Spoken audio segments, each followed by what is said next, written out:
Welcome back to Jace and I Podcast. Today is Tuesday, December the 16th. I'm back to the podcast. We're back. It's Tuesday. We didn't have any college football over the weekend to really talk about whatsoever. I guess you did have the Army-Navy game, but I didn't watch that shit. But other than that, there really wasn't much. Oh, so I do have one college football topic to talk about. I know either you're going to be totally with me on this, or you're going to tell me I'm just sucking off Ohio State again, and there's going to be a whole thing. Actually, not really Ohio State. It's like more of a general thing.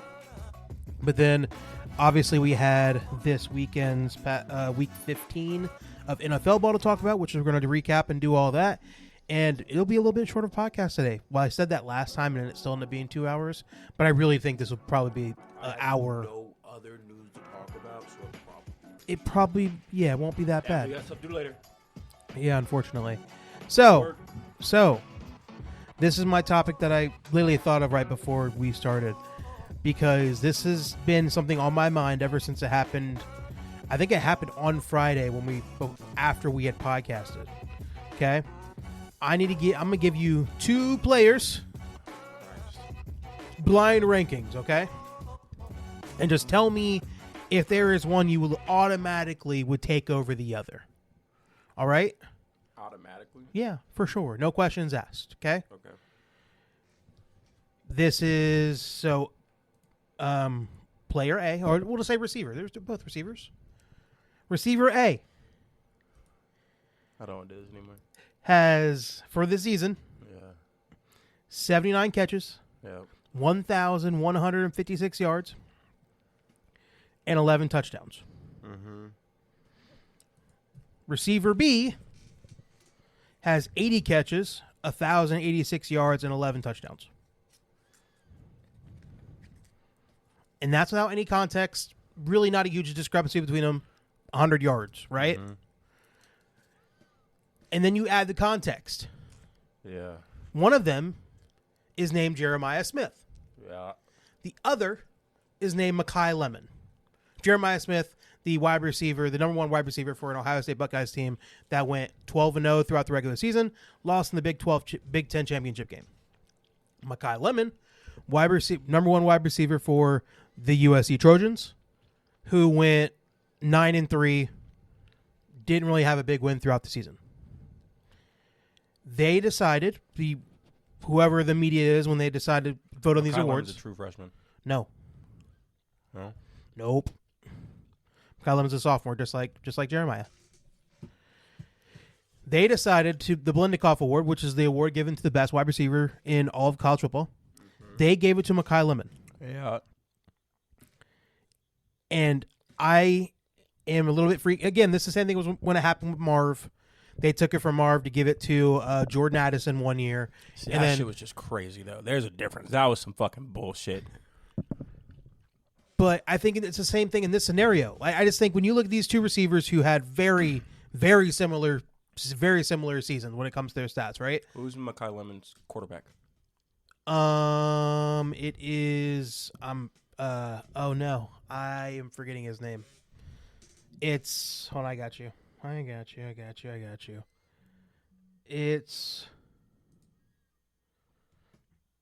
He's hold on, from Jaden Mayava. Jaden Mayava is his quarterback. Okay. Hold on. Give me 1 second. And let me add up the context while you're looking at whatever you're looking at, okay? This is why it doesn't make any sense to me. This person, who, again, I'm not saying Lemon is a bad receiver at all. He's a really good receiver. And he had a very productive year. Very productive in the same way that Jeremiah was productive. And this is the step with Jeremiah missing a game and a half. Mind you, let me go ahead and mention that as well. If Jeremiah would have played that one other game that was against, I believe, Purdue, he would have had like another 100, 200 yards, probably a touchdown or two more. So this same Makai Lemon that won the Blendikoff for the best wide receiver in the country. Would you like to know who won the receiver for the best wide receiver in the Big Ten? Go ahead. Jeremiah Smith. Mm-hmm. And let me remind you, Makai Lemon and Jeremiah Smith are both in the Big Ten. Julian Sand was a far fucking better quarterback. So that's the reason you would give as to why? Are you saying it's the reason why you could see them picking Makai Lemon over Jeremiah Smith? There's no actual discernible reason why they would pick Makai Lemon because everybody knows Jeremiah Smith's the best receiver in college football. No questions asked. In the way that Jordan Mailata was nowhere near as good. He threw more interceptions, he threw less touchdowns, and had more yards in a way that 6 interceptions, 32 touchdowns, almost an 80% completion percentage. Julian Sand was the runner-up for Heisman? No, he was 4th. Again, that game, which is a whole totally different bag of worms because it came down to him versus Fernando Mendoza in the Big Ten championship game.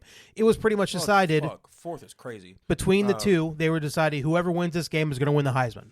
And Fernando Mendoza did not have a great game. He had a couple really good throws. No, he just won the game. But he won the game and he won the Heisman.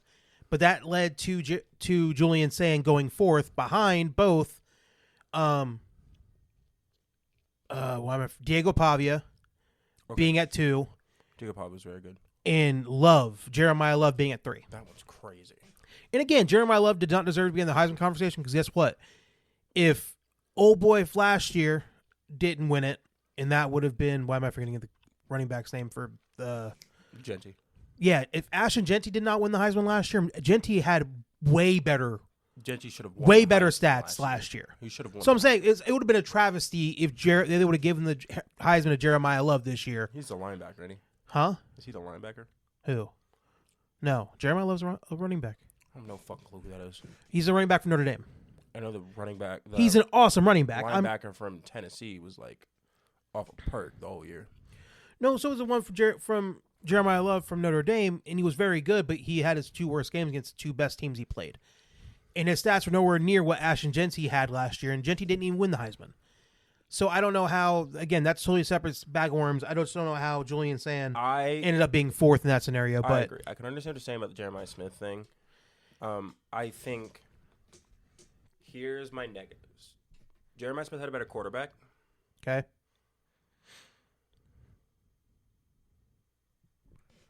That's kind of it. Other than that, so many more things add to Jeremiah Smith's case. He is sharing touches with another receiver who's just as good as he is. Yeah. My bad. Another receiver of the same caliber of them. They're in the same store. Yes. They're in the same store, for sure. They are. Yeah. Carnell Tate is... going to be a first-round wide receiver, no questions asked. He's insane. Yes. He's a great receiver. Insanely good. Think about, he probably took another maybe 3 to 4 touchdowns that would have gone to Jeremiah Smith. Not just that. He had 1,000 close to 1,000 yards himself. I'm saying. He took another, and he missed 3 games. He took like another 4 touchdowns, more yards going to Jeremiah Smith. Jeremiah Smith probably get closer to 15 to 1,800 yards. Yeah. Without a guy like that there. Exactly. That adds to Jeremiah Smith's case. Technically, USC played a harder schedule. I can't give you anything else. You both played very similar teams. They technically played a harder schedule because they're worse than you are. That's not true. Who'd they play this year? Let me go. Probably a lot of the same fucking teams you did. Hold on, I got you. Give me. Oh, that's gross. They played Missouri State, Georgia Southern, Purdue, Michigan State, Illinois, Michigan, Notre Dame, Nebraska, Northwestern, Iowa, Oregon, UCLA.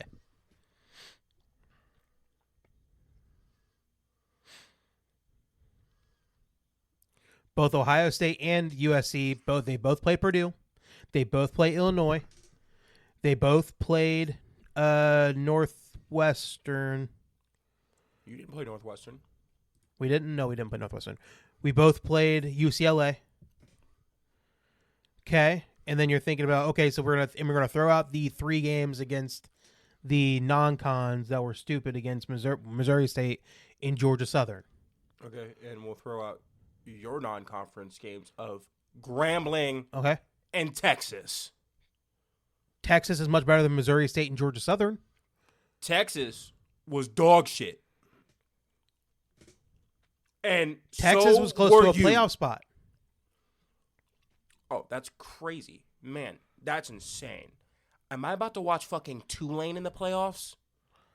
Shut the fuck up about a playoff spot. Dang, that was actually that was a very good point. Ohio. Yeah, Grambling and Ohio. Okay, yeah. Are both dog shit teams compared to the two teams they played. But again, your conference is shit. They're playing the same conference you are. Yeah. And they had more losses. Yeah. You spit in Minnesota's face, told them to fuck off. 42-3. What the fuck? Dude, Ohio had more points. Minnesota's a part of your conference. Yeah. This is the problem.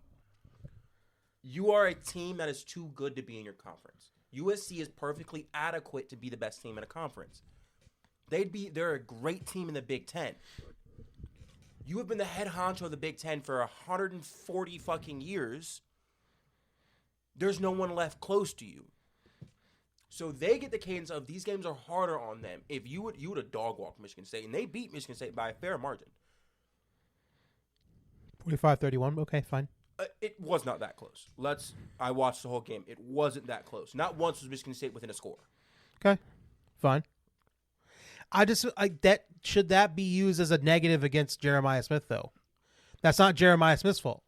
And I'm not saying it is, but it does go as a negative against him. Of your These are children. Uh-huh. That is a 6'3" black man who's probably going to run a fucking 4.4. Yeah. Makai Lemon is facing off against those same guys that Jeremiah Smith is. Makai Lemon's 5'11". Uh-huh. All he does is fast.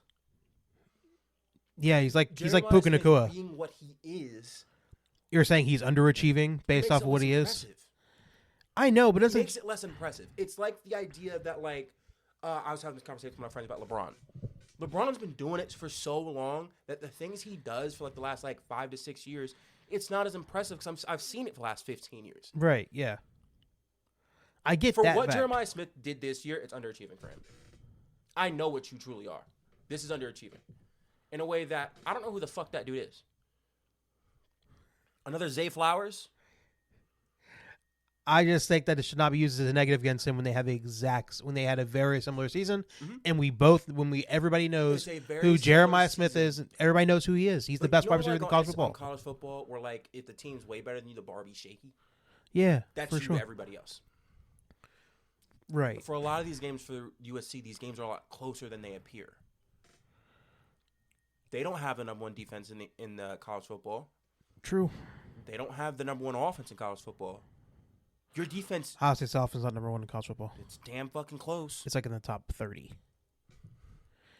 But what does it matter? No one's scoring more than 15 against us. My bad. 16.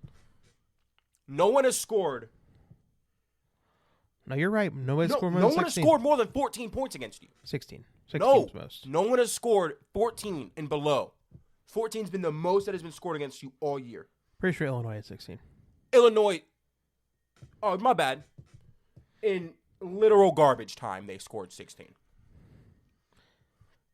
Here, let me pull that up real quick. Because now you're making me mad. I'm not trying to make you mad. I'm just trying... It's cool. Because this is what's going to happen, right? As you're looking at that. What's going to happen here is that Jeremiah Smith's going to get disrespected, and he tweeted out that night how he was... Very funny tweet about how he's coming after everybody. Anybody that's ever wronged him, he's going to do it. And They literally scored a touchdown in the last 2 minutes of the game, and you proceeded to block their fucking field goal. Mm-hmm. Don't ever talk to me again. Okay, fine. I'm not okay, but that I think when everybody thinks it's just Ohio State, they don't deserve it. They're too good. I think it takes away from all these players and what they're achieving. And it does. And the coach is what they're achieving. The problem is your schedule's not hard. That's okay. You just want Ohio State to lead the Big Ten yes, and go to the SEC? Get the fuck out of here. That's not going to happen. The Big Ten will die. But that's the problem. You'll never get the cadence you deserve. That's not true. When you have to play fucking Minnesota. That's not true. Because that's what the goalpost always moves when it comes to Ohio State. Mm-hmm. If Ohio State overachieves, then you should have done that anyway. But if they don't, it's like, you're dog shit. You shouldn't have done that. You should have done better. I'm saying it'll in my eyes. You will never get the type of credit you truly deserve, and it will never show how good you truly are when the teams in your conference. The next best team is Oregon, and they're mid as fuck. I would say this year it's Indiana, but yeah. Year in, year out, it's probably going to be Oregon. Yeah, year in, year out, it's Oregon, yeah. And then it'll be a revolving door of who's three. Yeah, you're not wrong on that. Typically, it's Penn State, and Penn State hasn't beat you since 2016. And before that, I don't remember. If every team in your conference is going 5+ years without beating you again, not every team. It's Michigan. We haven't beat them in 4 years until this year. Last time Michigan State beat you. Michigan State, that would have been in 2015. Yes. Yeah. My nigga, it has been 11 years. When's the last time you lost to Minnesota?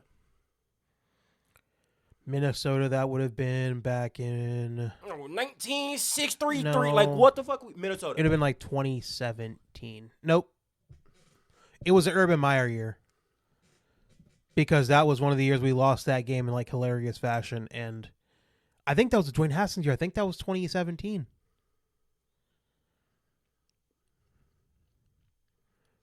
Pretty sure that was Dwayne Haskins. I could be wrong on that when it comes to my memory of that.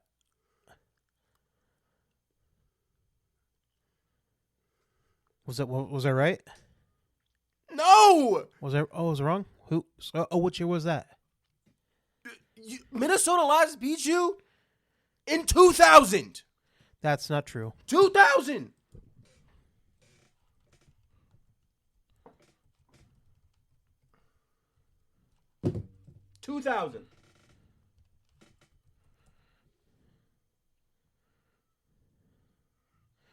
Last time Minnesota beat Ohio State. Bro, they have 7 total wins against you ever.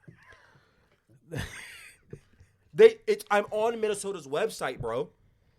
Look at it. We lost. Oh yeah, 2000, 2001. And before that, 1989. Dang, that's on me. I thought Minnesota was one of those games where he lost them in the terrible fashion. Like Purdue. It was Purdue. Yeah, it was Purdue. This team's been a part of they have always been a part of the conference. Yeah. I just don't know how that should. Jeremiah Smith is easily the best wide receiver in college football. Name 3 players on Minnesota's team right now. I got nothing. Oh, Coy Parrish, their safety. Is he white? Yeah, I could tell. he should have gone to Ohio State, but he didn't want to be. He didn't want to go to a big school. I do know who that is, actually. He's very good, and he does like very, very good. He is great at multiple positions. Yeah, He's very, very good. They have him on both sides of the ball. Minnesota. Yes. He didn't want the bright lights of Ohio State. Hopefully, he'll transfer to us one day. Okay. Name 3 players from Iowa. I got nothing. Name 3 players from Illinois. I think I remember the quarterback, but I don't remember his name. Name 3 players from Washington. Washington, it's going to be it's the 3. It's the quarterback, wide receiver, running back trio. It's I don't remember the name. Nebraska. Dylan Raiola, who's not going to be there anymore, he's transferring. Funny enough. Another team he's transferring away from. Dylan Raiola. Don't remember anyone else. Northwestern. Don't even ask. UCLA. Mateo Uyunglele. Nope, not Uyunglele. Nico Iamaliava. And don't remember anybody else. Rutgers. Nope. Wisconsin. Nope. I do have one Wisconsin player. Nope. Tough Borland's on their coaching staff. He used to coach at Ohio State. Tackett Curtis. Linebacker. White. Okay. Maryland. Washington, their quarterback. Okay. But other than that, nothing. Michigan State. You know, I can name the few that we have that you guys have that are good. Go ahead. Obviously Marsh, wide receiver, who is transferring away from there. Yeah. We got Childs, the quarterback, who got benched. Give me one more. You can't, can you? No, I can't. Purdue. I got nothing. These are all teams in your conference. Yeah. Who have been a part of your conference for forever. Yeah. You know nothing about them. I don't. No, I see them as nameless You blank don't know their faces. best players. I knew some of their best players. You knew Michigan State's. I knew Minnesota's best player. That safety was their best player. Oh, you mean the dude who was like, he was a 5-star and he was, he was a 4-star. but he was really good. And Yeah. he just didn't go to your school. That's why you know. Yeah. Okay. I really wanted him back. These are the teams a part of your conference who have been part of your conference for Yeah. a very long time. Yeah. You know jack shit about them. They're nameless faces. Their bodies. That Yeah. is a body bag. Yeah. That is a dead man walking. Best case scenario, yes, they're body bags for me. Okay, cool. You know what that sounds like? You're too fucking good for the rest of us. Okay. Go join the SEC. That's not going to happen. Let's just get past that part because that's not going to happen. But it's going to take away from you. These schools don't have the athletes you do. They don't have the players you do. Oregon does. Okay. How many times did you play Oregon this year? 0. We played them last year. And we'll play them next year. Oh. Again, going to the schedule thing is weird because now we have too many teams in the Big Ten. So now they're doing a weird schedule where they're not going to be able to play each other exactly every year unless it's a rivalry, and that's not going to happen. And that's a relief for the rest of us. It's not an auto fucking loss. Heck, we won't even play Penn State for like another three years. Good on them. They ducked because Ohio State wanted them as a rival every year, and Penn State was like, nah, we're good. Oh, wow. I'm not fucking surprised. I don't want to play you either. I just don't know how If the rest of us can dodge you for 3 years, we have to play you again, we might make the playoffs. I just think that should not take away from Jeremiah Smith or Any other player. It does. Any other player's dominance It is best. It does. It shouldn't. It's wrong. If he was week in, week out, going up against the same kind of athletes that he is, the only other kind of athlete, receiver-wise, is Nick Marsh in the fucking Big Ten. He is the next closest thing to him. He's the next closest thing.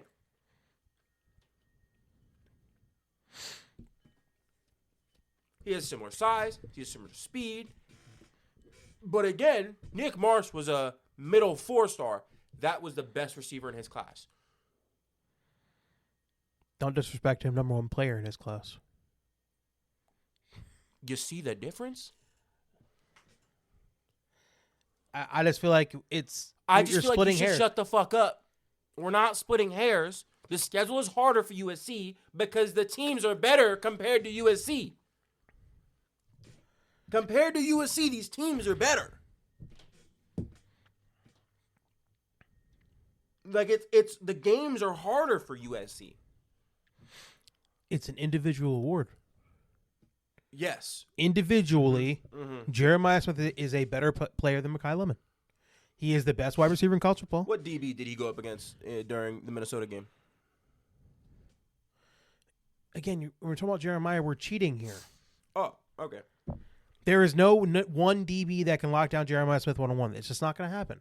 That's the type of player that he is. Or 3-on-1, or 4-on-1.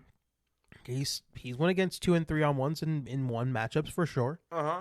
But like it's again, I just feel like using that against him is not the way to go because he's just that good of a player.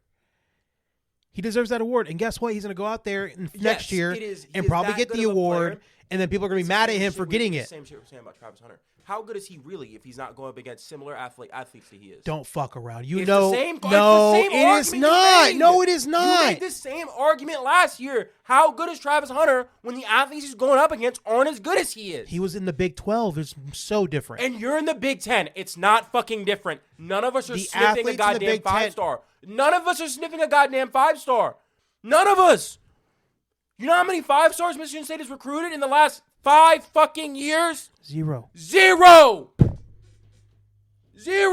Big old fucking donut. And you know what's funny?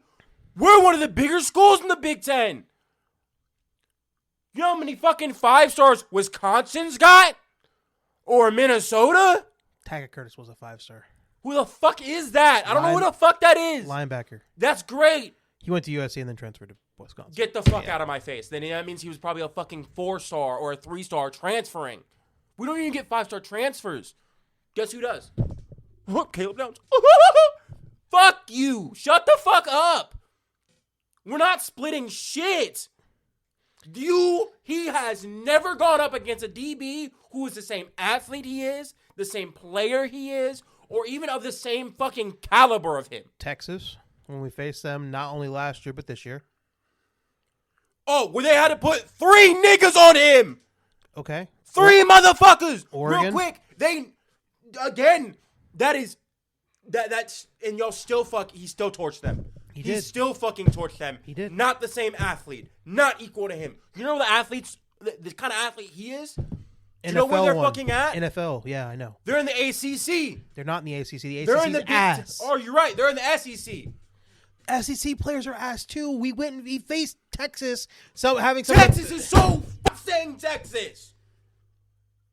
They're trying to split hairs to fit them in because Arch is so fucking ass half the weeks. I'm not talking about Arch. You're talking about what DBs would he face.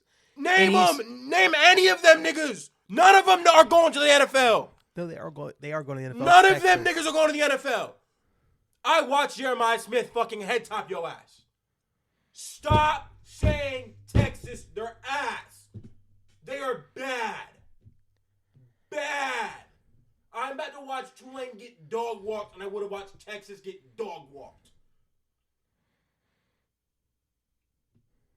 He has never faced an athlete nearly as good as he is. So you're telling me right now you're questioning his legitimacy? No, I'm not questioning his legitimacy. I'm questioning this shit's not hard for you.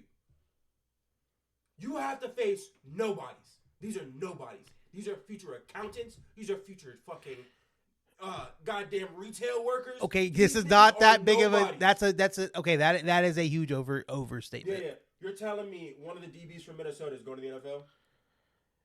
Maybe not as a first round pick, but as a undrafted free agent or like a guy to get onto a roster, that is not outside the realm of possibility. Jeremiah Smith is a top 5. He's a top 5 pick. Yeah, no question he will be, but he's a different animal than anybody else. He's facing nobody kind of athletes. It is hard to fucking gauge him. When I'm like, oh, Makai Lemon actually had to face some people. His quarterback was not as good. He had to work a little bit harder to do these things.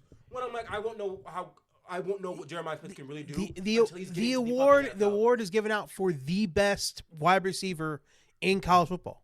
Mm-hmm. This is not for the little engine that could. It is for the best wide receiver in the NFL. That is what that. Their stats were comparable.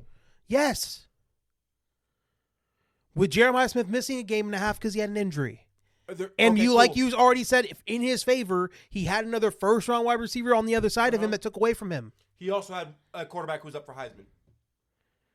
Yeah, 4th in the Heisman, apparently. Oh, man, his quarterback would have been the Heisman winner had he had won that game. Had they not screwed it up for him, for sure. He would have been the Heisman winner. Not Jeremiah, but the coaching staff. Okay, cool. So you're telling me that his quarterback would have been the Heisman winner? Yeah. And was Lemon's guy even up there? No, because he had fucking 11 interceptions, 28 touchdowns, and like a 55 completion percentage. He was mid as fuck.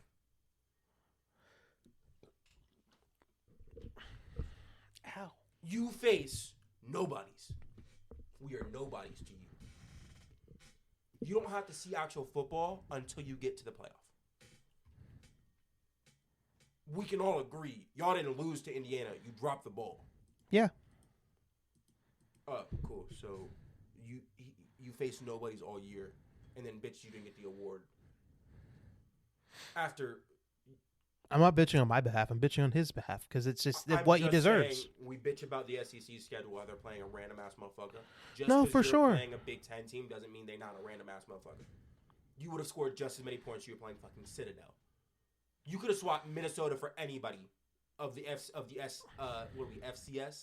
FBS. Well, you could have thrown an FCS school in there. It would have been the same fucking thing. It would have been the same fucking thing. It's crazy how I had you on my side for a little bit, and then the more you went down the road. I can't stand. I hate Ohio State still being the Big Ten. It pisses me the fuck off. How can you have everything and still bitch about it? I'm bitching on Jeremiah's behalf. He deserves that individual award because of what he did, what he has done. Yes. That's crazy. I'm not going to see the award. It's not going to be on me. Everything in the world as an Ohio State fan, you have everything. You are guaranteed. As long as your team doesn't truly fuck up, you're going to the playoff. You have a chance at a national championship every year. To a bitching about an award at the end of the day will mean nothing to Jeremiah Smith because y'all going. No, it does matter to him. I think it does. He already has one, don't he? No. They don't like giving him to Ohio State wide receivers. They had to they screwed Marv out of one year when he was clearly the best wide receiver. Like you already said, you knew that was the case. You know what Makai Lemon's about to do in a few weeks? He's going to get a bunch of money to stay at USC and play there another year. Bowl game. You know what Jeremiah Smith's going to do? He's going to have an opportunity to go scorched earth on everybody else in the playoff for sure. With millions of millions of and he's going to use that as a big chip on his shoulder to go out there and destroy everybody. Yeah, for sure. I'm saying that part plays into my hands because I want him to go scorched earth. I'm just saying he deserves that. Everything in the world. He deserves that award. That's crazy. I don't. Let's get to recap. He has everything in the world. Not me. Whatever. Not anybody. He has that otherworldly talent. He deserves that award because it is what it is. All right, Brady. Whatever. I will say we'll get off the Jeremiah Smith thing. They did because they gave Caleb Downs the award for the best DB in the country, and then people bitched because he didn't have enough stats. So it goes both ways. Whether you have it based off your name or which player you are, you don't. People are going to have it either way. But the thing is, when it comes to Caleb Downs, by comparison, is because Ohio State had so many 3-and-outs throughout the year, they don't even have enough time to accrue stats, to really build up stats in the same way that other teams do and other players do, because their defense actually has to work harder to stop real sustained drives in a way that Ohio State hadn't this year because Ohio State's defense was so good. But I think on Caleb Downs, when it comes to Caleb Downs, in the same way it should be for Jeremiah Smith, there was no question as to who was the best DB in the country when they're playing and when they're healthy. It's Caleb Downs and it's Jeremiah Smith. I just wanted Jeremiah Smith to get that same sort of credit, but apparently Jace has talked himself off the ledge to where he was not even on my side anymore. I didn't think it was going to go this way. I'm not going to lie to you. I'm not terribly surprised, but I am a little bit surprised by it. Okay,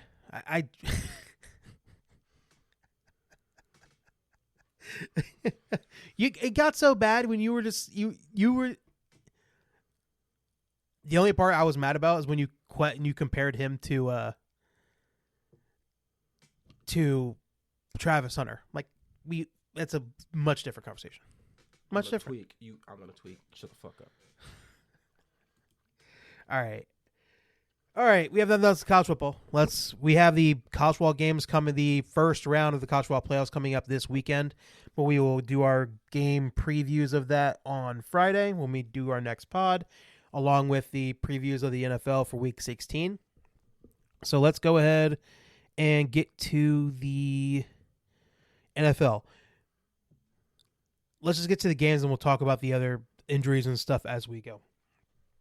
So let's get to scores here. All right. Let's go through the games as we go and talk about the games as they come up. First one, Cleveland at Chicago.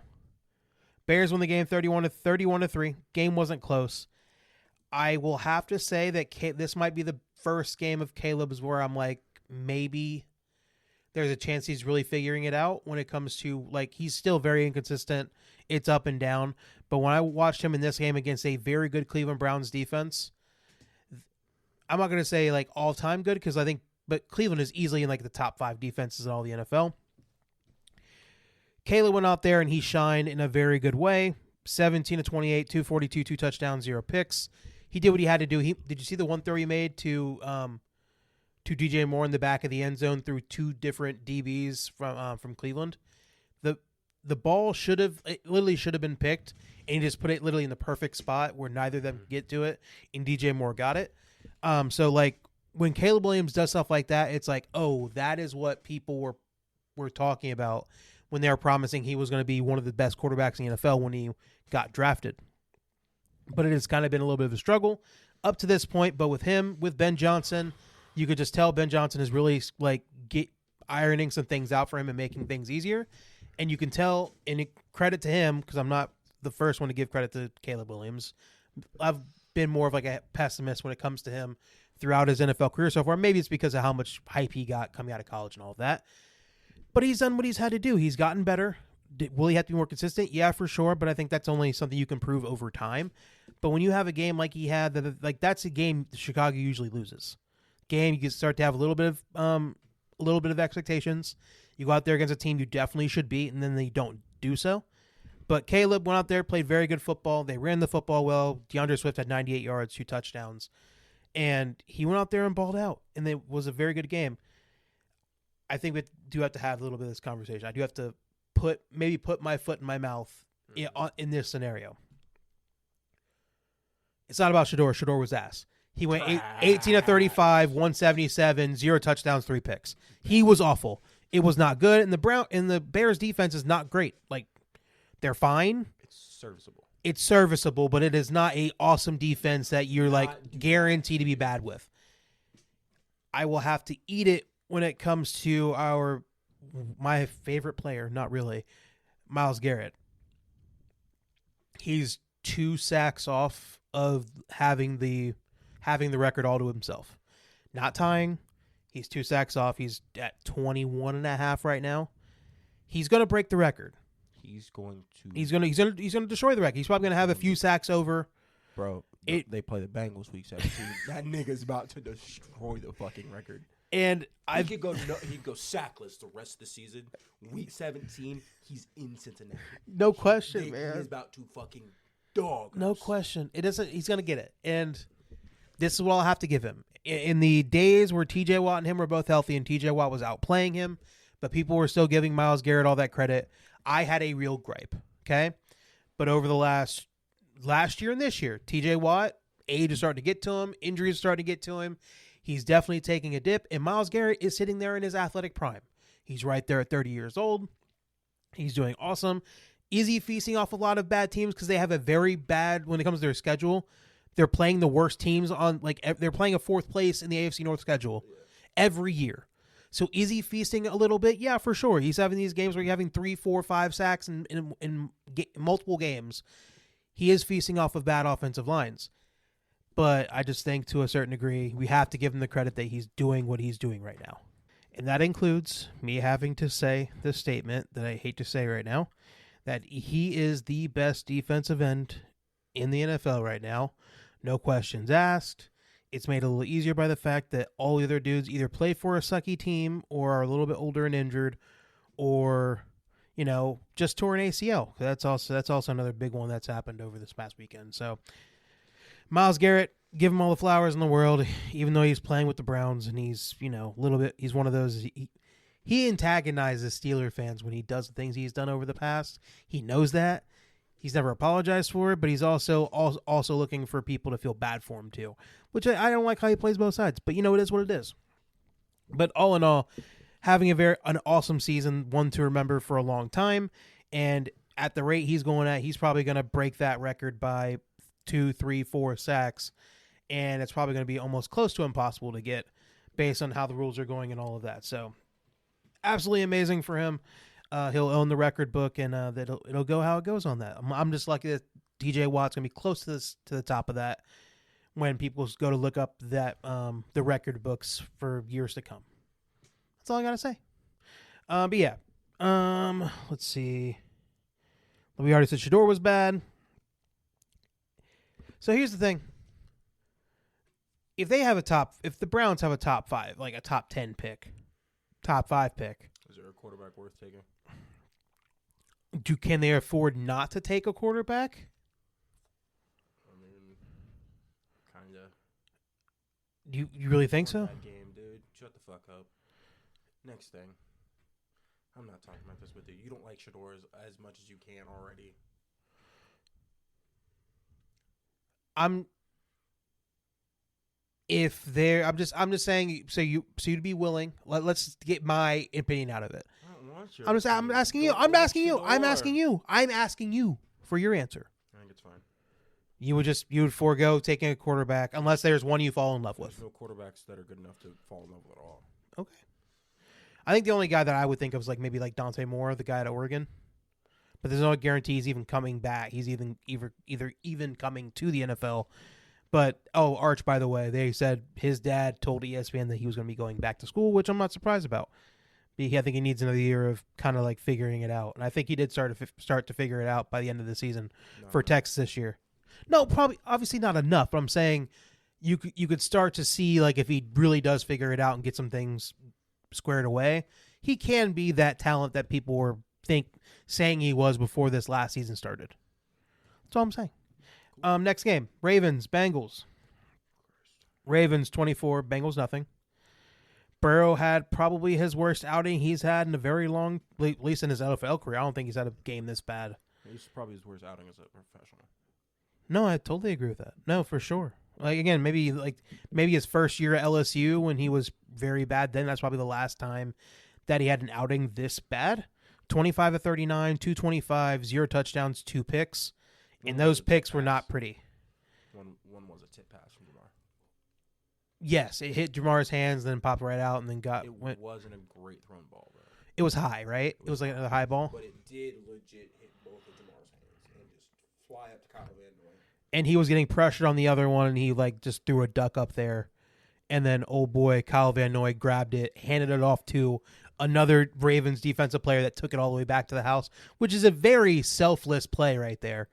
Because I don't even think I think Kyle Van Noy gets credit for this pick, but he doesn't get credit for the pick six. So the fact that he was like, hey, there's a faster dude coming from behind me that's going at top speed. Let me just go ahead and hand it off to him so he can take it all the way back to the house. But on the other, Joe Burrow having a bad game, you mentioned when we talked about the game the other day, it was when Jamar Chase has to come out after this game and talk about how he has to be the one to try to help pick Joe Burrow up because of how he's been not necessarily right ever since he came back, and it's the first time that's ever happened with him and Joe Burrow have been together ever since they were at LSU together. I think it is a bad time, but here's the thing. I'm not for certain that this is because of Joe Burrow having doubts within himself. I think all the doubts and all the downside that Joe Burrow is having right now is because of the team. And because he feels like that the team should be in a different place than where they're at right now. I'm not saying, because obviously he has to own a little bit of that when it comes to the injuries that he's had and some of his bad play as of recently. But still, I just think it does come to a point where Joe Burrow has to be like, hey, we have to change some real things here. Because think about it this way. If the Chiefs, as much success as they have had over the last 5-10 years, have started to get to a point where things are getting stale and Patrick Mahomes was starting to carry too much of the burden, and it went badly for them, what the hell are the Bengals doing? Same exact issues without any of the success that the Kansas City Chiefs have had to make them think this is going well. So Joe Burrow had a bad outing. I'm not going to say, people are freaking out talking about whether he's going to retire or not. I don't think we're there as of yet. I just think he wants the situation to improve. And I feel like if it comes down to it, if the Bengals aren't willing to do that for him, do that for the team, he's going to take necessary steps to either change the situation or he's going to get out altogether. But still, I don't want to harp too much of the Bengals on this because again, their season is over. It's even in the worst moments where we got a little bit excited because Joe Burrow played very well that first game against the Ravens, it was going to be very unlikely they got to the playoffs. It was going to be very unlikely they made any real big moves if they got to the playoffs because of the teams that they would have to face once they got there. But I just think, like you said, the best case scenario is for them to keep losing games, get some real draft picks, and make good draft picks to help their team out. Because that's what they need. They need defensive help. They need offensive line help. They just need help all around, and they need another running back would probably be nice. So, they have a lot of things they need to fix on this roster, and if they do that, I think Joe Burrow's attitude will change very fast as long as there's some on-field success to look forward to. And I think that's all this is. And on the Ravens side, I think this is probably the best all-around game we have seen from the Baltimore Ravens all year long. Lamar was fine. He was 8 of 12 for 150 yards, 2 touchdowns, and a pick. That's a real Jalen Hurts stat line right there. I'm not going to lie to you, but I think Lamar has not really been right over the last month ever since he came back from the initial injury that he had. And that did not, I don't really think that changed my mind with the performance he put out against that Bengals defense, who, let's be honest, has not been great. He was mid. He wasn't good, but guess what? He made enough throws for them to win this game. Yeah, he really didn't. It was mostly their defense. Their defense made a lot of plays, and it made it a lot easier. Derrick Henry had 100 yards. Their secondary running back, Keaton Mitchell, had 66 yards off 8 carries. Lamar only ran the ball twice for 26 yards. So the Ravens did what they had to do. They're 7-7. They're a game behind Pittsburgh now based on how the weekend has played out. And what the Ravens need to do over the next 3 games is win more games than Pittsburgh, or at least tie them up until them and the Steelers play each other in the last week of the season, and maybe get to the playoffs, and we'll see what they figure out from there. Probably nothing. Probably not, but I will say that they, like the Ravens, as bad as it has looked, this game against a Bengals team that is not great. They're 4-10, but there were times the Ravens looked like a team that couldn't beat the worst team in the NFL, let alone a 4-10 Bengals team. Next game, Chargers-Chiefs. Chargers win the game 16-13. This game was a really big defensive battle. Both teams were trying to get up and down the field. I think both quarterbacks was dealing with a lot of pressure. Herbert, 19 of 29, 210 yards, 1 touchdown, 1 pick. He got sacked 4 times. Wasn't great. He was fine. It was not great. It wasn't like he was out there throwing pretty balls over the place, but they were playing at Kansas City. It was very cold. It is what it is. It wasn't necessarily built for quarterbacks to go out there and play pretty football. But I will give Justin Herbert the credit that he did go out there and make the plays he needed to make in order for them to win that game. Gadsden, their tight end, was their leading receiver. Trey Harris had 49 yards. Keenan Allen, 5 catches, 36 yards. Ladd McConkey had a couple catches. The touchdown pass that he had was to Keandre Lambert-Smith, a rookie wide receiver who is, I think, the nephew of some very big NFL player. But it was a very good game, especially by the Chargers defense to go out there and play the way they did. Kansas City, we'll get to their side of things. Patrick Mahomes, 16 of 28, 189 yards, 0 touchdowns and a pick. Wasn't playing great. He was getting pressured a lot. He got sacked 5 times in this game. They were missing 3 or 4 starters from their offensive line. Another game where I think their offensive line has been their issue all year long. It has not been really pretty. Doesn't help they don't have any fucking weapons either. True. I think none of their weapons can really get open. I think their offense has this year, I think last year too, has been so predicated on, hey, Patrick, go out there and extend plays and find the open guy. Because none of these dudes, even Travis Kelce to a certain extent, I'm not going to say washed because he has put up good numbers this year, but he has had a lot of drops. He's had the dropsies this year for sure. Dropsies. Oh, let me hand this ball straight to the defender. You're not wrong on that. But none of the wide receivers getting up. Rashee Rice has been a crash test dummy over the last couple of weeks because he's been getting hit so much because they keep throwing the ball to him in short yardage. And then guess what? Every linebacker and safety are waiting for him to get the ball, and they're coming up to destroy him. And he's been taking a lot of hits, and it has not been pretty. And none of these dudes are getting open, and it's really predicated, like I said, off of Patrick, extend the play, either run or get the ball out to the open guy when that happens. And it's been a little too much. And it came to be too much in this game where I think they were going down the field the very last drive that they had. And Mahomes was trying to get away from defender. Defender got him. Mahomes steps awkwardly. He goes down. Turns out to be a torn ACL, LCL. He's out for the rest of the season. There's probably someone next season. They're saying that he might be 9 months. It'll be perfectly to the first week of the NFL season. Yeah, but that's fast tracking it. Why would you even do that? But again, back middle of the season, say fuck the year. I think it's one of those things where Mahomes is going to want to say, "Hey, I want to come back and play." Same way that Burrow did it, and nobody was going to tell Burrow no, and I don't think anybody's going to tell Patrick Mahomes no either. In hindsight, somebody probably should have told Burrow, "Fuck no, go sit the fuck down." True, probably, and nobody's going to tell Patrick Mahomes that when they come back, because guess what? They want their number 1 ticket to face the NFL to come back and play.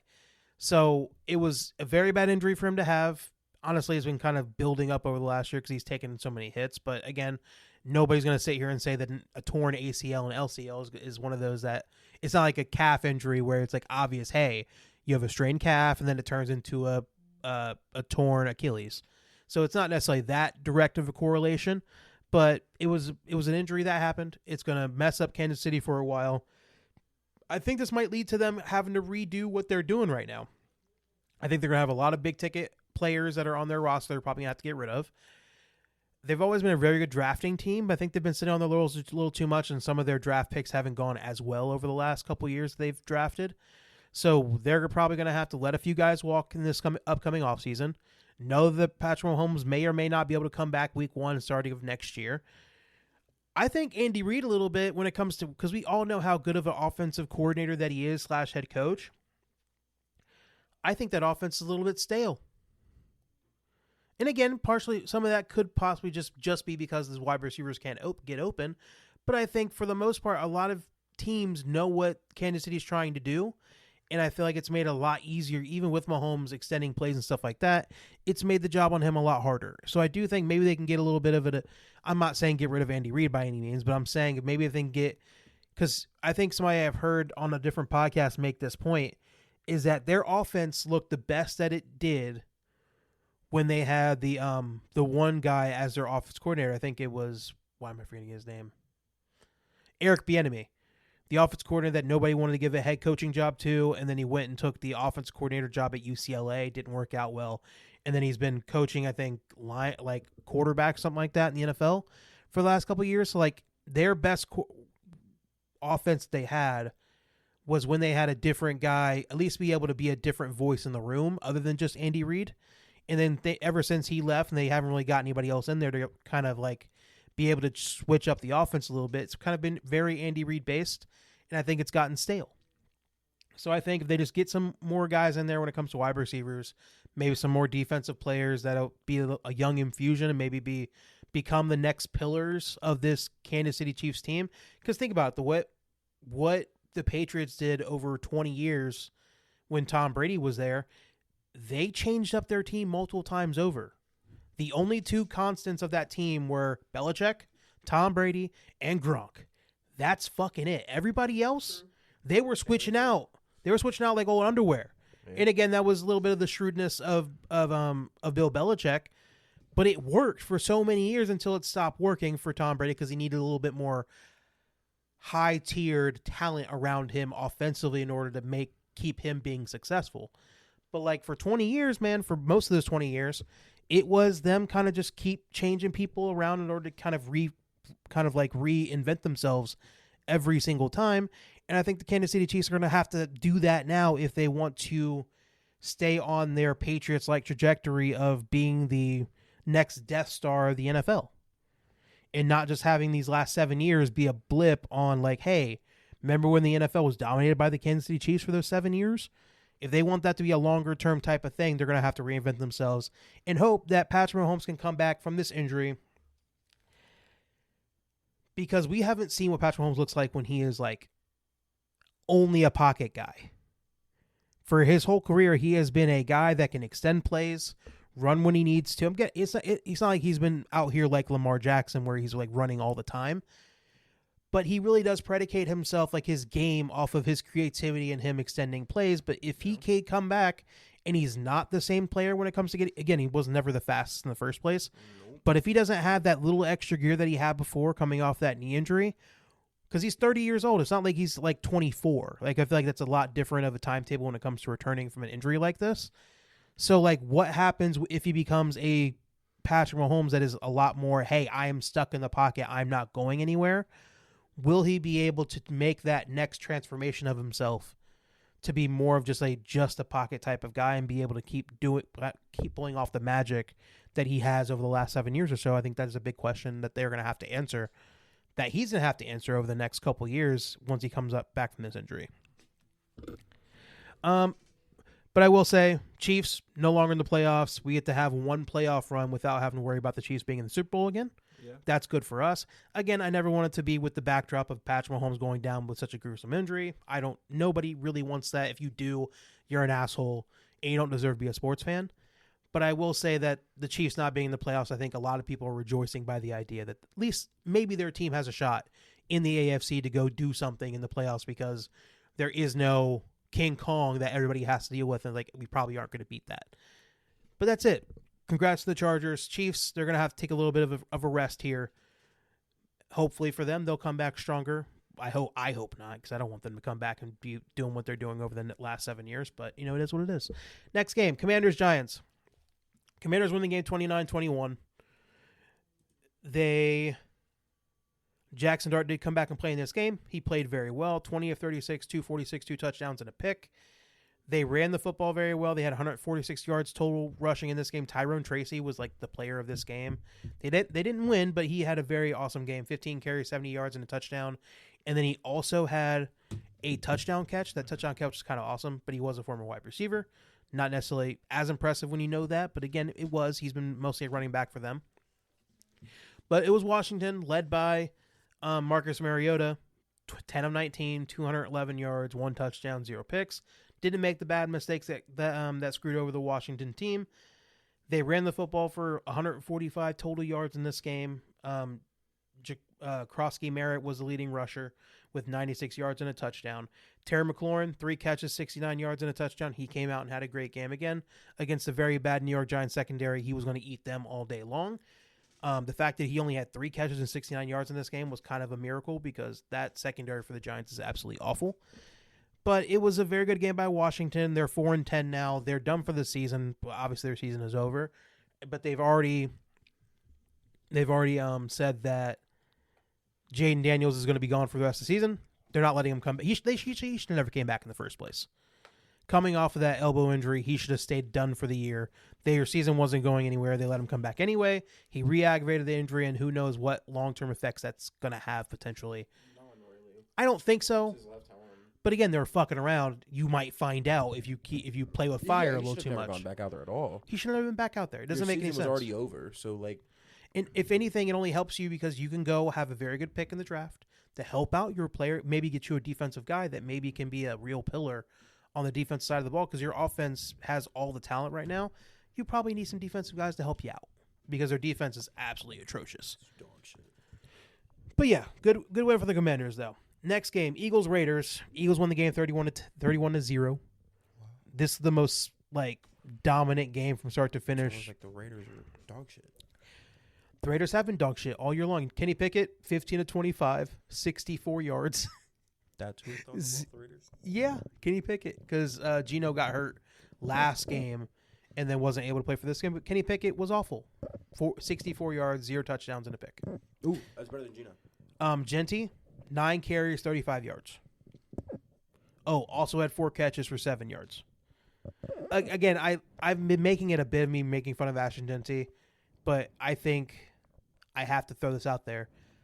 I don't think he as a player is total ass. I don't think he's been set up to succeed. He's not the Saquon Barkley that everybody was trying to make him out to be. I think he's very, very good.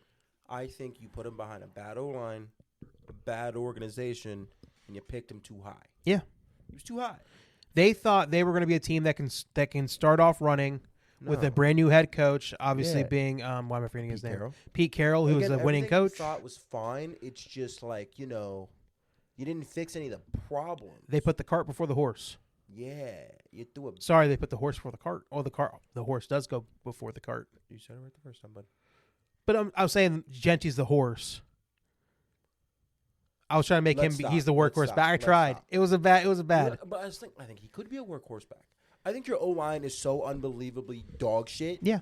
And your team, everyone knows you can't throw the football. Yeah. No doubt. Hey, we're just gonna load the box. To anybody other than Brock Bowers. Have to add that caveat. Eventually, Geno's gonna sail that bitch straight to the safety behind Brock Bowers. No doubt. And they're going to keep giving him more, they're just going to double and triple team him until there's no and make you throw to somebody else. Or there's no one to throw it to now, and now you have to run the ball. Or throw it to Ashton Genty, which has not gone well either.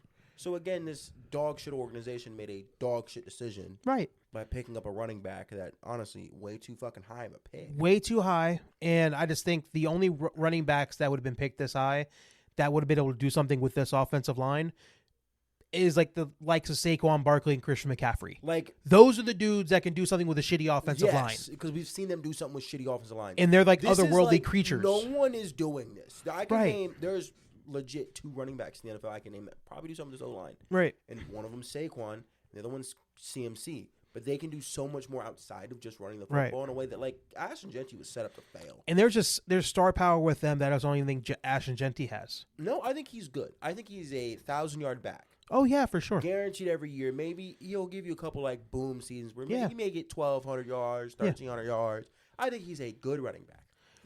But you needed an alien at running back in order to with this situation. To pick him at 9 And think he was going to start off running and be awesome from the To pick get-go. him at 9 with your O-line. Your O-line is bad. And shitty quarterback play, by the way. Shitty quarterback play. That's the other problem. Is No wide receivers, all of it. It's all been terrible. This was just he is not himself was not a bad pick.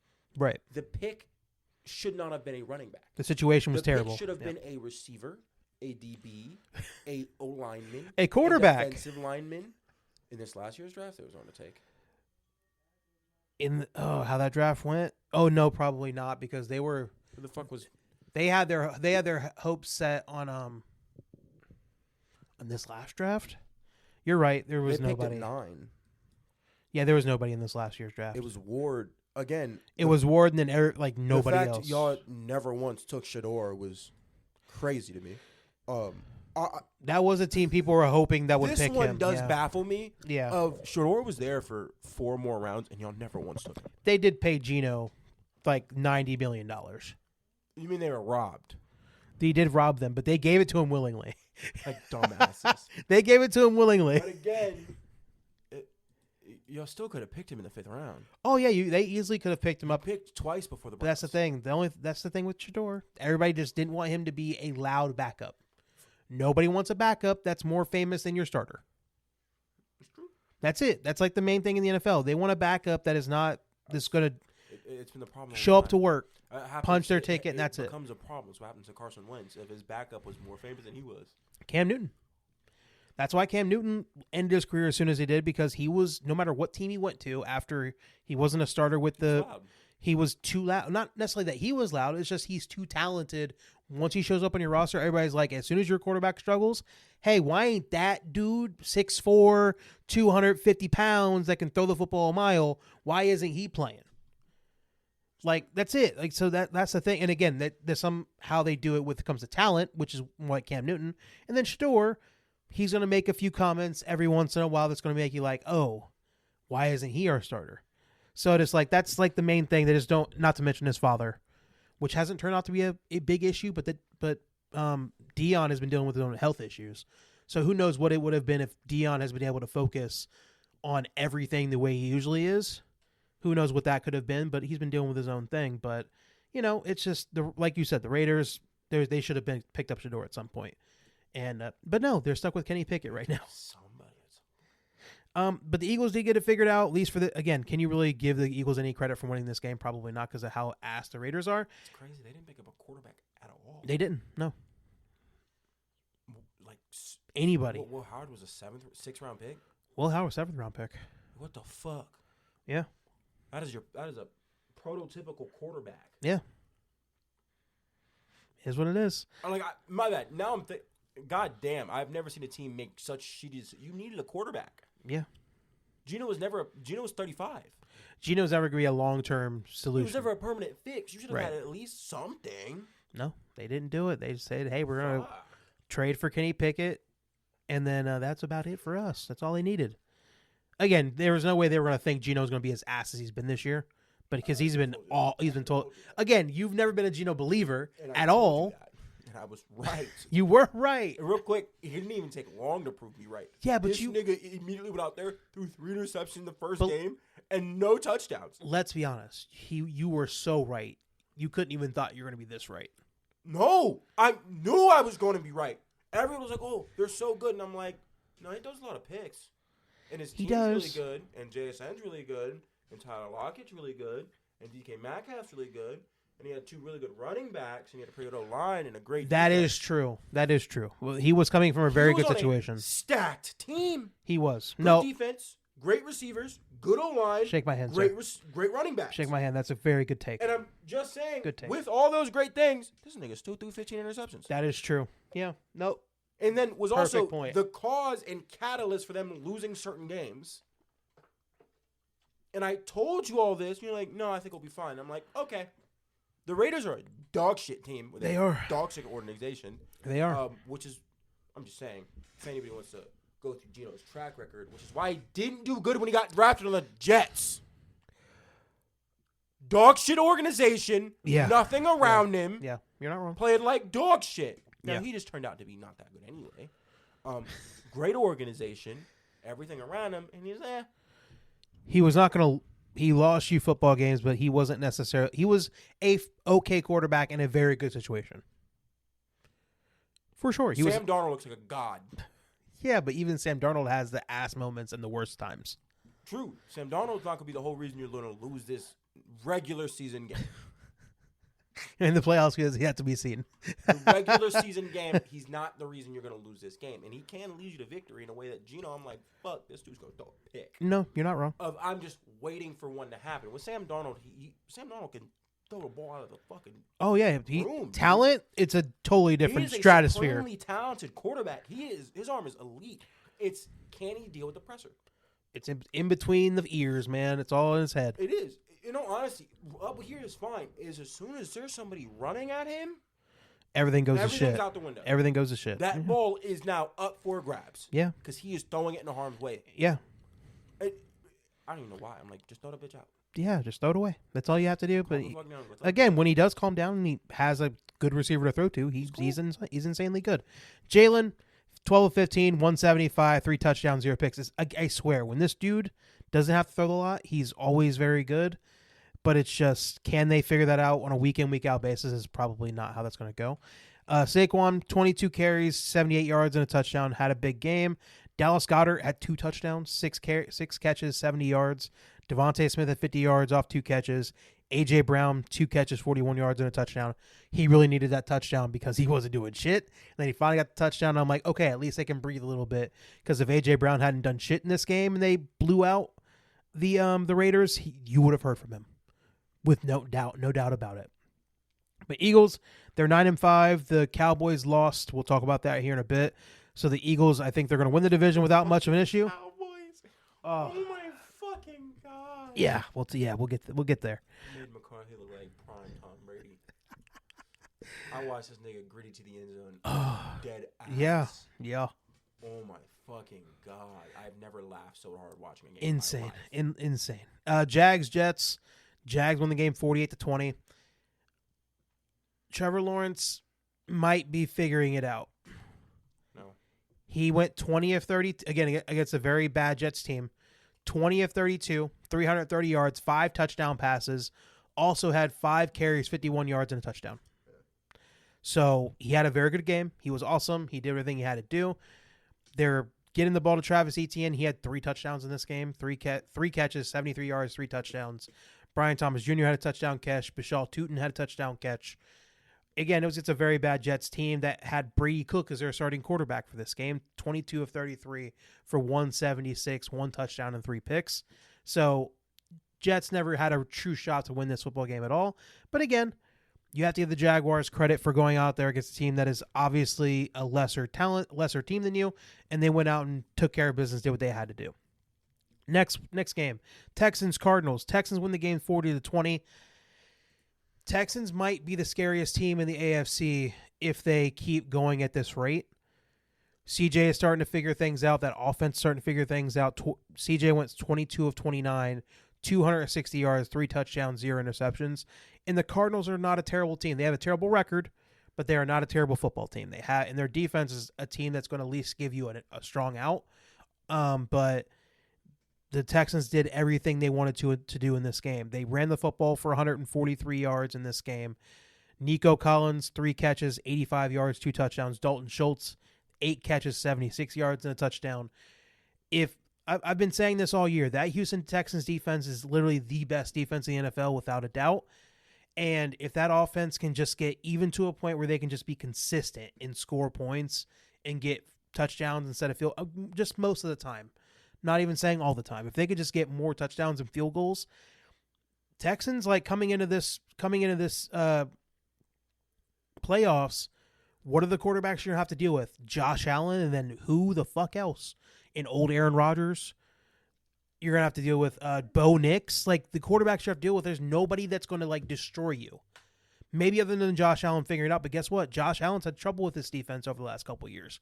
So, like, if Houston's offense can stay consistent and figure this thing out, and CJ can really start playing his best football over the next couple of weeks, they might be able to get to a fucking Super Bowl. Again, I'm not saying win it, because then you have to deal with the Rams or the Seahawks, and those are some very good teams with some pretty decent defenses as well.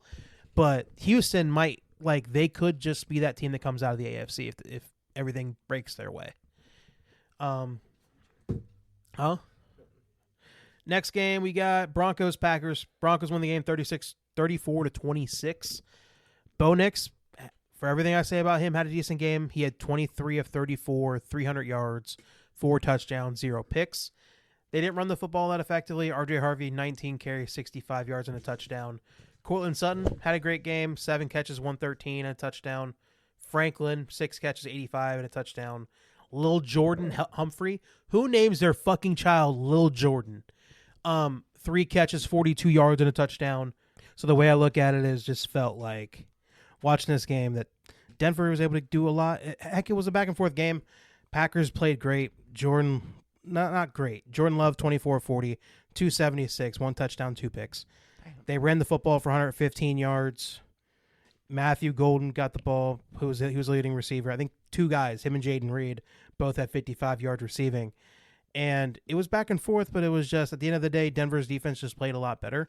And the one pick Jordan Love tried to throw to Christian Watson, it was like a deep ball down the field, and they thought Christian Watson was going to be able to run away from Patrick Surtain, and Surtain stayed with him all the way down the field and went out there and made a big play on the ball.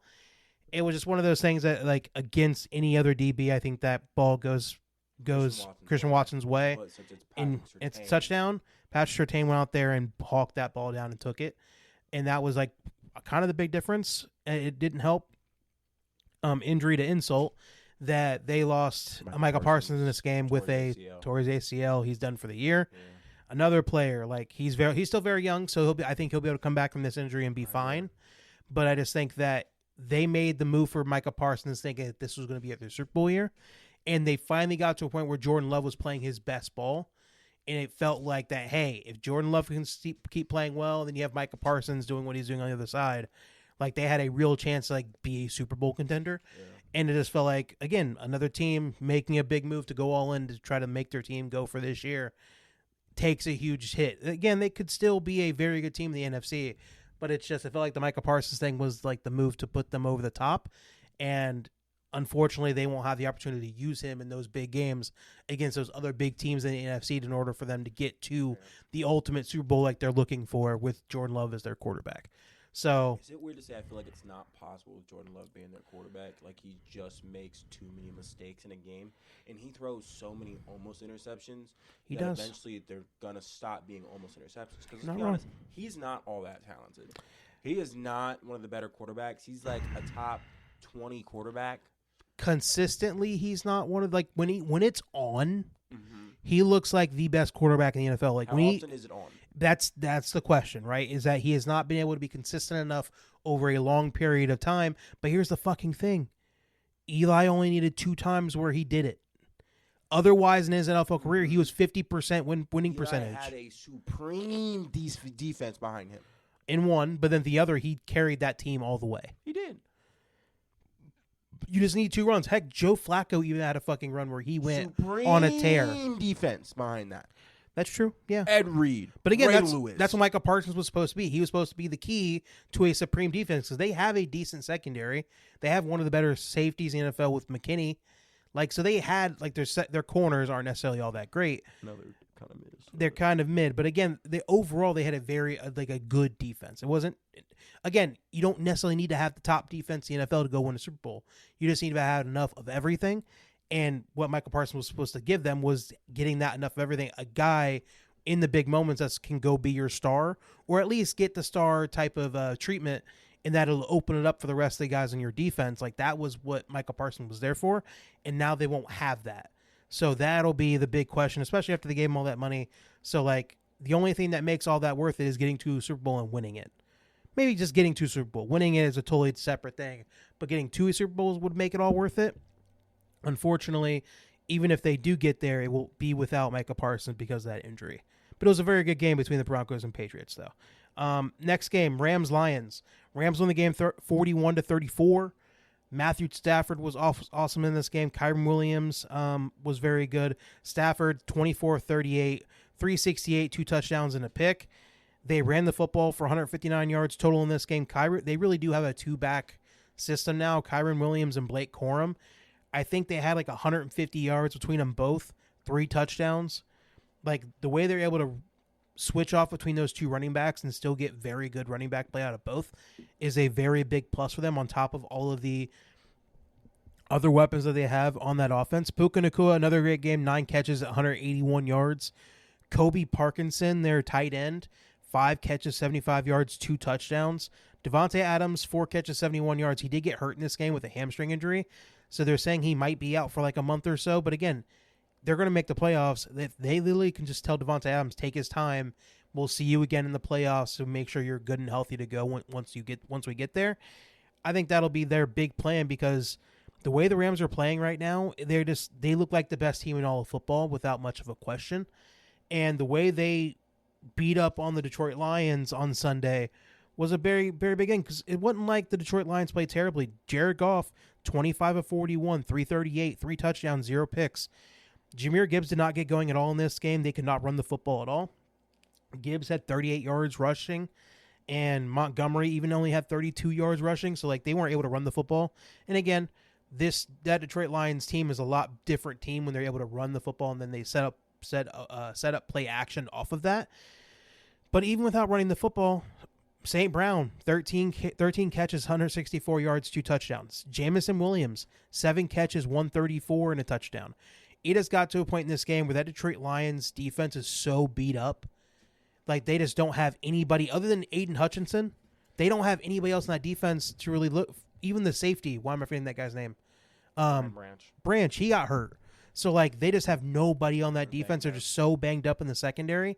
So, like, other than the Aiden Hutchinson pick 6 that he had, like, their defense did not put up any fight against the Rams in this game. Again, it's not necessarily a downside, because that Rams team is going to do that to a lot of teams. But it's just really expect them to put that much of a fight. I think we both picked the Rams. Yeah, we did. So, like, we didn't expect them to put that much of a fight, and it's not surprised that they didn't at all. But it's just, as good as that offense played, it just sucks when you're like, hey, backed by a great defense. If they just had a regular defense that was healthy and that was able to like keep everybody on the field, I think they'd be a much different team. But it's just, even having as great of an offensive night as they did, it didn't matter because their defense just couldn't get any stops. That's the difference, man. And so, like, again, the Detroit Lions are 8-6. Their playoff hopes are like hanging on by a thread, and they really need some things to break their way on top of them winning games in order for them to get in, because they're definitely not winning their division with the lead that the Packers have on them. So I don't know. Again, the Detroit Lions are a good team. Again, I'm gonna have to face them next week, so we're about to get our ass kicked by them. So I'll be seeing it firsthand. But it's just, the Rams are a very, very good football team. They're hard to beat right now. And by the way, let's just go ahead and hand Matthew Stafford the MVP right now. It's his. Just give him the football. Just give him the reward, and like let everything else be figured out later, because he's just been lights out literally for every game other than one against the Carolina Panthers where he had a total meltdown. But other than that, he's been awesome. Next game, Panthers Saints. Based off of Tampa Bay losing on the Thursday night football game last week, all the Panthers had to do was win this game against the Saints, and they would have first place in the division. Unfortunately, the Saints didn't hear none of that shit, because they went out there and won that game 20-17. It was a hard-fought game going back and forth. Tyler Shuck, he's figuring it out. He's fine. Like, I'm not saying he's necessarily turning out to be a superstar, and I'm not even sitting here saying he's going to be their long-term answer. But he is playing some decent football. 24 of 32. He's serviceable. Yeah, for sure. 272, 1 touchdown, 0 picks. Didn't make the bad mistake. They didn't really run the football that well, but it didn't really matter in this game. Chris Olave, 6 catches, 85 yards, and a touchdown. Like, just get a quarterback that can get the ball to Chris Olave, and that I think you're going to be going someplace just by being able to get that done because of how good of a player Chris Olave is. And the Carolina Panthers, man, Bryce Young, as good as I've been talking about how I think he's been playing a lot better as of recently, he didn't have a great game. It's 15-24, 163 yards, 1 touchdown, 0 picks. They ran the football fine. 31 total carries for 127 yards. Rico Dowdle, 16 carries, 49 yards, and a touchdown. It was just that this was the one opportunity Carolina had to really take advantage of the moment that Tampa Bay gave them by losing to the Falcons on Thursday night, and they just really couldn't make it happen. Ted McMillan didn't really do all that much on Sunday. Jalen Coker was leading receiver, 4 catches, 60 yards. It just sucks that if the Panthers really wanted to take that next step and really be, again, did anybody truly believe the Panthers were a good enough team to make the playoffs? Probably not. But it didn't matter what we fucking believed because they had an opportunity to go and make it happen for themselves. And again, they still have that opportunity for the rest of the season, but I just don't see Tampa Bay giving them more opportunities like they had on Sunday. So, because again, I think Tampa Bay is only going to get better, even though they have not been great, but it's just they're going to have more and more of their guys back. I just don't think Panthers are going to have another opportunity like they had. Next game, 49ers, Titans. Niners won the game 37-24. Brock Purdy probably had his best game that he has played all year. He went 23 of 30, 295, 3 touchdowns, 0 picks. Christian McCaffrey, 22 carries, 73 yards, and a touchdown. On top of he didn't even receive the ball all that much. He had 1 catch for 14 yards. Ricky Pearsall, 6 catches, 96 yards. Kittle, 8 for 88 and a touchdown. Juwan Jennings had 2 touchdowns off of 37 yards and 3 catches. Again, Titans defense is not all that great. Titans team is not great. They're probably the worst team in the NFL. I think it's them, and for the worst teams in the NFL, I think it's them and somebody, I forget who else. Cam Ward, 18-29, 2 touchdowns, 0 picks. He was fine, but he just doesn't have enough help.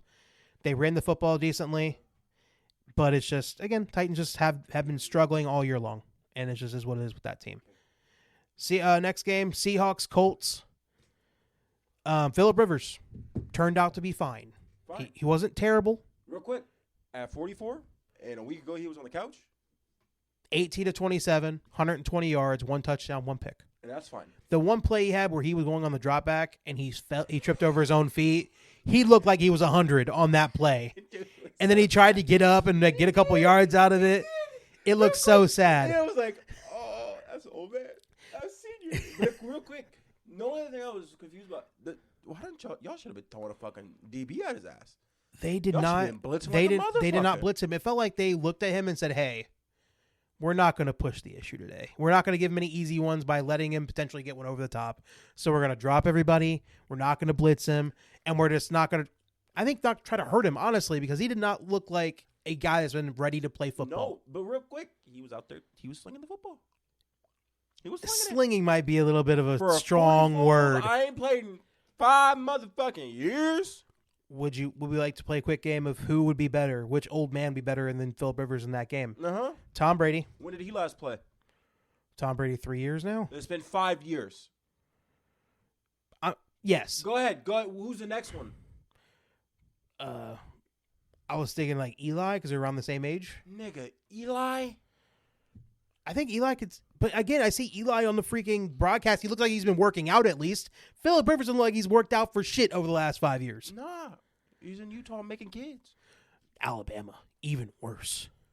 Basically the same. There was this one former NFL player that made the case of why he came back was because he has 10 fucking children.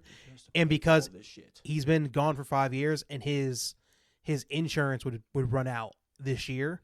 But since he came back, it re-fucking starts. Who knows? So he gets another 5 years worth of insurance being paid by the NFL. Again. Health insurance, by the way. Again, he does have a lot of kids. He is 10. 10. How many are above the age 18? He has one that's like a high, like a... No, he's a grandfather. Yes, she's like 27. Yeah. So I think he only has like 4 kids under... No, he has a lot of children, man. I he has to take care of. I think it's like 8 of them. A lot of children, but again, that's a lot of health insurance. So the idea that he can come back, play a few games, and get another 5 years worth of insurance. Never mind. Their oldest is a year older than me. Oh, they say he has a lot of young kids. There you go. Yeah, his oldest was born in 2002. Oof, crazy. But yeah, so like he has a lot of kids to take care of. That makes sense as to why he would come back, because I don't see any other reason. He looks like he has not tried to keep himself in shape, at least football shape.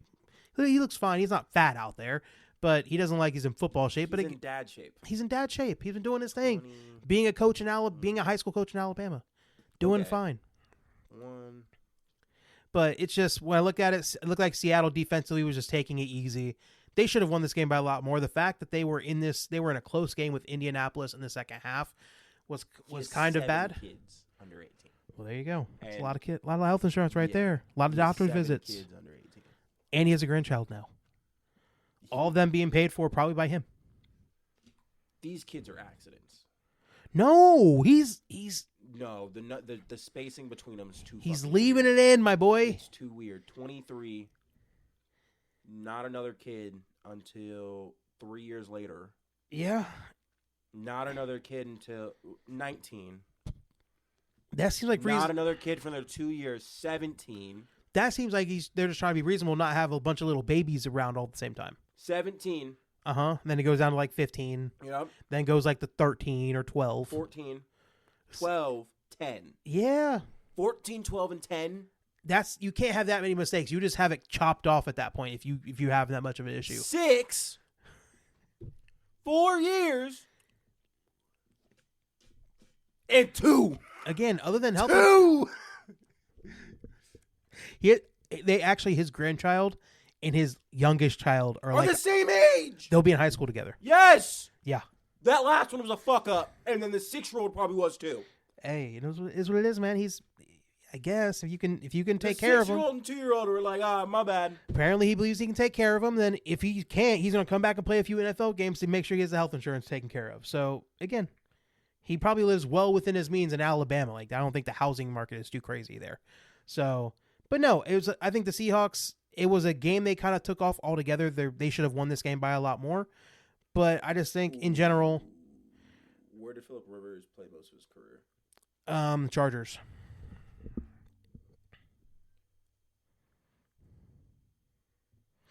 Were the Chargers always in LA? No, they were in San Diego before. He made $244 million. Made a lot of money. He probably is smart enough to have some type of investment outside. Oh no, for sure. But I'm just saying, health insurance is a very expensive thing, especially with all those children. So like the idea that maybe I can come back. He doesn't have a team to coach right now because high school football is over, and the fact he can come back, play like 3, 4, 5 games, 4 games, and get another 5 years worth of free insurance for him and his family. That's true. Not a bad deal, especially if you can go out there and not necessarily look terrible. It didn't look awesome, but it was terrible. It was fine. It was a good story. Again, he's 44 years old, so I'm not gonna have crazy high expectations of him. But it just is what it is. I'd come back for $228,000. Oh yeah, for sure. For what? A few games, maybe the playoffs. Yeah. No, they're not making the playoff.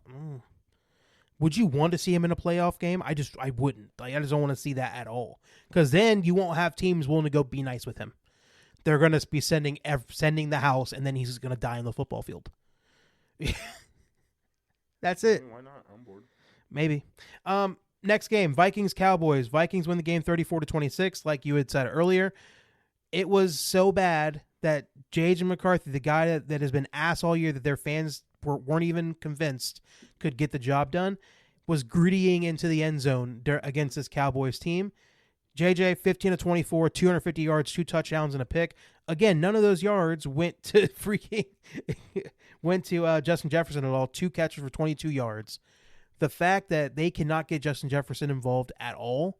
Again, he's taking it like a good soldier, man. He's doing so good by not crashing out at all times. Like, he should be A.J. Brown at this point because of how much he has not been used this year based on how bad their offense has been. But again, in this game against a very bad Dallas Cowboys team, at least Dallas Cowboys defense, they went and did what they had to do. J.J. McCarthy had a touchdown, 2 touchdown throws, as well as a touchdown run. C.J. Ham, they had a touchdown run in this game. Jalen Naylor had 2 touchdown catches in this game.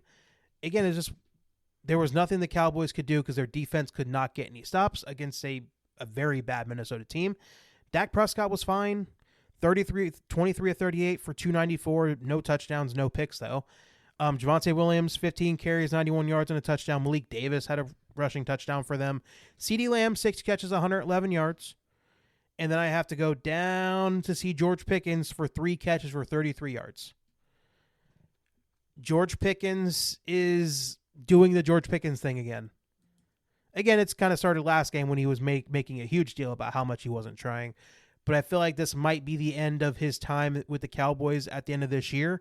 And then they're either going to try to lowball him and make him sign a very crappy deal, and then he won't take it, and then he'll have to go somewhere else, try to reestablish himself, and then another team will take a chance on him because of how talented he is, and then he's going to ruin their fans' faith in him too, because it is what it is. He's just too easily impacted by his mental state and how he's not happy, so I'm not going to play hard, and that's the biggest thing with him, because when it comes to talent, he has all of it.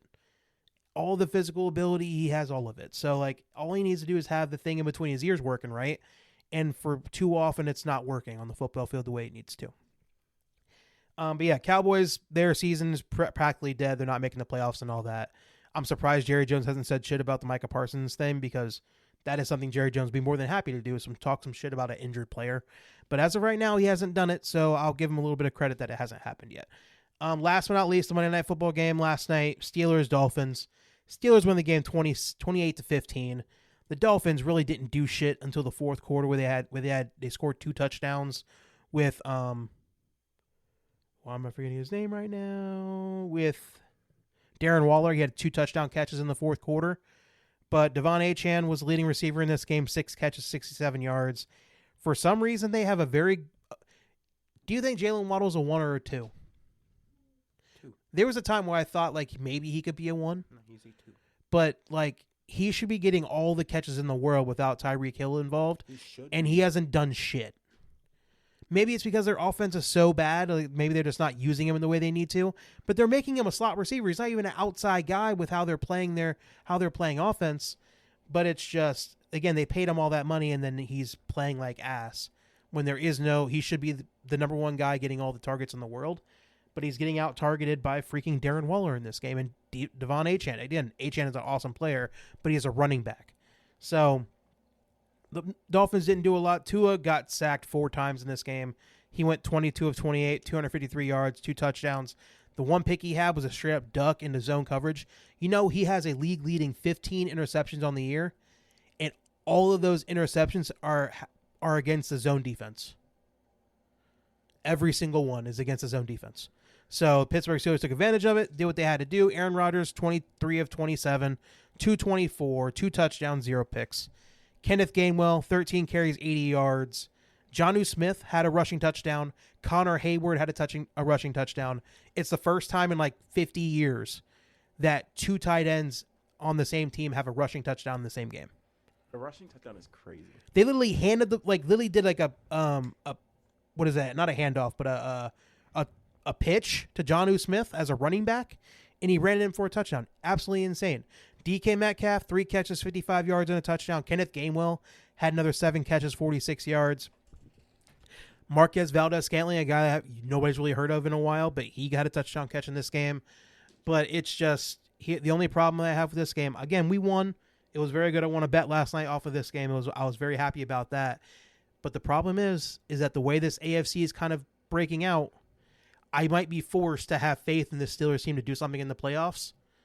Because if they don't see Josh Allen and they manage to not have to see the Houston Texans, the Steelers can beat any one of these other teams in the AFC. They can. I'm not saying they will. I'm not saying I even expect it. Okay. But they have an opportunity to, and it's going to make me want to at least dream a little bit. Because the way they're looking at it right now, they're a game up on the Ravens right now for the AFC North. And as long as they can either beat the Ravens or the Ravens if the Ravens can kind of collapse for the next 3 games until they play them in the last game of the season, the Steelers are going to make the playoffs. And it's just there is no Mahomes. There's no Burrow. A lot of these teams are either that are going to be in the AFC are either going to have very young quarterbacks that don't have a lot of playoff success, or they're going to be teams that like have obvious flaws that the Steelers can hang. So again, the only team that is an instant L is against the Bills, because the Josh Allen owns the Steelers at this point. So, but other than that, I'm gonna be forced to have a little bit of hope in the Steelers if they make the playoffs and the landscape stays how it is. But it's just, again, I don't want to, because I know my heart's gonna get broken somehow, some way. It's just a matter of when, not a matter of if. So it is what it is. Steelers got a good win last night, again against a bad Miami Dolphins team, but they did what they had to do. And apparently after this game, they opened up the possibility of Tua not being their starter for the rest of the season. But it's just, again, they don't have anybody else. They put all their eggs in the Tua basket, and then the Tua thing has not worked out. They don't have a young core. Again, they drafted Quinn Ewers out of Texas in the 7th round, but like even when he got a chance to play, he was ass. So I'm just like, they're looking for their quarterback of the future. Oh yeah, for sure. I think they're closer to a rebuild, like a total reset, than they are anything else. So I don't know. It's a decent win against, again, I agree with you on that one. The Steelers have times where they've looked bad enough they could lose to a team like Miami. So I'm not going to take it for granted. But again, I think the season's going to end for me in heartbreak anyway. So I'm just like trying to brace myself. It always does. Just trying to brace myself, even though I'm happy with the wins as they come. That's it. All right. So that's all the games. We talked about all that. The last thing I wanted to do was make our prediction for the Thursday night game next week, which is, hold on, let me get this here. Before we say what the game is for Week 16 Thursday Night Football, our records, we both went 9-7 last week. Overall, I am 129, 80-1. Jace is 135, 74-1, so he's 6 games ahead of me as of right now. The Thursday Night Football game for this week is going to be the LA Rams going to Seattle and playing them once again. How do you see that game going? Picking the Rams. No Devontae Adams, though. I'll take Seattle, actually. Puka Nacua, he did leave the game. I'll take Seattle. I think Seattle's defense is better overall. Taking Seattle, huh? Yeah, I think their defense is better overall. Think they split? Yeah. Yeah, I can foresee them splitting. Okay. Sorry, LA Rams at Seattle. Joe and Jace. You sure? You're taking Seahawks? Yes. Okay, I'm gonna take the Rams. They didn't say for sure that Puka Nacua will not be playing for this week, so I'm going to go ahead and say that he will be back for this game. And I just think the Rams are on a roll right now. I'm going to take them to beat Seattle on the road. Again, hostile environment, but I will take them to win that game. All right, so that's about it.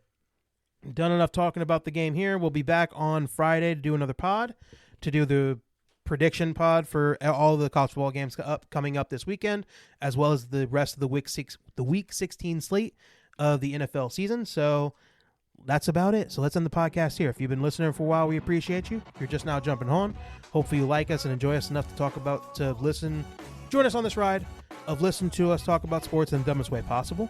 And if you like what we're doing, enjoy what we're doing, if you could do a couple things for us, we'd appreciate if you could like our podcast, subscribe to the podcast, rate the podcast 5 stars wherever you listen to us. We're pretty much available on all audio platforms out there. We'd appreciate if you could do that. Also, if you could share our podcast, friends, family, enemies, anybody you feel like could enjoy our podcast that we put out on a weekly basis, with it being 2 times a week during the football season. Love if you can do that. And then last but not least, if you could follow us on Twitter and or X, whatever you'd like to call it, at JB Sports Pod is the podcast handle. At Jovante Boozer is my handle. At Jace Boozer1 is Jace's handle. And I will go ahead and hand it off to Jace so he can finish off the pod. This has been the James Sports Podcast. Thank you for listening. Thank you for always listening. You guys have a nice day and a nice night. Goodbye, y'all. Bye, y'all. See y'all in a couple days.